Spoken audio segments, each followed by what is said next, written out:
पवित्र श्रावण महिन्याला सुरुवात झालेली आहे आणि बरेच जण या पवित्र श्रावण महिन्यामध्ये तर ते शिवलीला अमृत त्याचे संपूर्ण अध्याय वाचतात, श्रवण करतात. ज्यांना काही कामामुळे शक्य होत नाही त्यांनी फक्त शिवलीला अमृतामधील 11वा अध्याय जरी श्रवण केला किंवा पठण केला तर संपूर्ण शिवलीला अमृत ग्रंथाचे फळ प्राप्त होते असं म्हटलं जातं. तर त्यामुळे आजच्या या व्हिडिओमध्ये आपण शिवलीला अमृत अध्याय 11वा त्याचा मराठी कथासार काय आहे हे आपण आजच्या व्हिडिओमध्ये जाणून घेणार आहोत. त्यासाठी हा व्हिडिओ शेवटपर्यंत नक्की पहा. चॅनलवरती नवीन असाल तर चॅनलला नक्की सबस्क्राईब करून सोबतच बेल घंटाही प्रेस करा. चला तर मग पटकन व्हिडिओला आपण सुरुवात करूयात. ओम श्री गणेशाय नमः. ओम दत्तात्रेय नमः. ओम सरस्वते नमः. ओम नमः शिवाय. शिवलीला अमृत हा श्रीधर स्वामी नाजरेकर यांनी लिहिलेला मराठी काव्यग्रंथ आहे. काशी विश्वेश्वराच्या देवळात बसून त्यांनी हा ग्रंथ लिहिला. शिवलीला अमृत ग्रंथामध्ये 14 अध्याय असून एकूण 2450 ओव्या आहेत.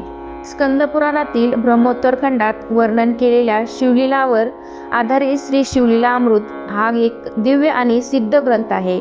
भगवान शिवशंकरांच्या अनेक कथा, शिवभक्तांसाठी विविध व्रतवैकल्ये, उपासना, स्तोत्र, महादेवांचे जप तसेच आध्यात्मिक बोध या सर्वांनी हा ग्रंथ परिपूर्ण असा हा अतिशय सुगम आणि रसाळ भाषेत लिहिलेला हा ग्रंथ आहे. या महान काव्याचे रचनाकार श्रीधर स्वामी कवींवर विद्यादेवता शारदेचा वरदहस्त आहे हे सहजच जाणवते. प्रत्येक अध्याय शिव उपासनेबरोबरच विविध प्रकारच्या भक्तांचीही ओळख करून देतो. प्राचीन काळी नैमिषारण्यातील यज्ञसत्रात शौनकादिकांनी प्रार्थना केली असता महामुनी सूत त्या सर्वांस शिवमहात्म्य सांगू लागले. त्या संवादावर आधारित या ग्रंथाची रचना केली गेली आहे. भगवान शंकर यांना भस्म आणि रुद्राक्ष खूप प्रिय आहे. या अध्यायात एक अशी कथा सांगितलेली आहे. महानंदा नावाची एक वेश्या होती. तिचे काही नियम होते. ती ज्या पुरुषाकडून धन घ्यायची आणि 3 दिवस त्यांची पत्नी म्हणून राहायची. एकनिष्ठ पती होते यासारखी त्यांची सेवा करायची. तिने कोंबडा आणि माकड पाळले होते. त्यांच्या गळ्यात रुद्राक्षाच्या माळा तिने घातल्या होत्या. त्यांना ती भस्मसुद्धा लावायची. त्यांना ती नाचायला बोलवायची. ती शिवभक्त असल्यामुळे शिवलीला पुराण श्रवण करायची. तेव्हा ते दोघे कोंबडा आणि माकड शिवलीला पुराण ऐकायचे. तिची भक्ती बघून भगवान शंकरने तिची परीक्षा घ्यायचे ठरवले. तिच्याकडे ते सौदागर बनून आले. त्यांच्याकडून धन घेऊन 3 दिवसासाठी तिनं त्यांना सेवा करण्याचे वचन दिले. शंकर भगवानने तिच्याकडे त्यांचे दिव्यलिंग वस्तू ठेवायला दिली आणि सांगितले की ही माझी किमती वस्तू आहे. हिला काही झाले तर मी जीव देईल. त्यानंतर अचानक तिच्या घराला आग लागली. ते लिंग भस्मसात झाले आणि ते सौदागर जीव देतो ती वेश्या असली तरी 3 दिवसासाठी त्यांची पत्नी असल्यामुळे ती सुद्धा जीव देते. तिची ही निष्ठा बघून भगवान शंकर तिच्यावरती प्रसन्न झाले.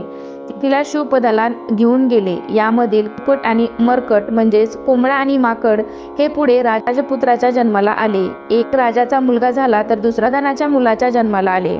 तर या संस्कारामुळे ते शिवभक्त होतात. त्यांच्यामध्ये असलेले वैराग्य बघून राजा व प्रधान यांना चिंता वाटते.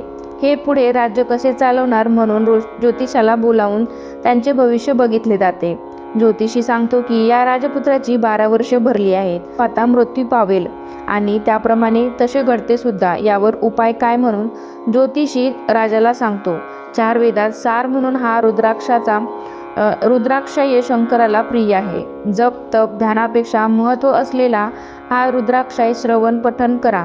त्याप्रमाणे या राजाने भद्रसेनाने हजारो आवर्तने रुद्राध्यायाची केली आणि त्यांचा मुलगा जिवंत झाला.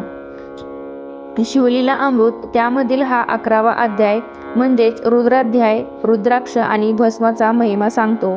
संपूर्ण शिवलीला अमृत न वाचता हा 11वा अध्याय जरी वाचला तरी पुण्य मिळते असे म्हटले जाते. शिवलीला अमृत या ग्रंथाचे श्रवण पठण जो कोणी करेल त्याला आयुष्य, आरोग्य, ऐश्वर्य प्राप्त होईल असे म्हटले जाते. सर्व दुःखे नाश होऊन अंती शिवलोक प्राप्त होतो. शिवमंत्र, रुद्राक्षधारण, रुद्राध्याय, प्रदोष, शिवरात्री, भस्मधारण, शिवकीर्तन या सर्व मार्गाने नेहमी शिवभक्ती करावी. हा ग्रंथ जो भक्तीने श्रवण पठण करेल त्यास शिवशंभोंची कृपादृष्टी राहील.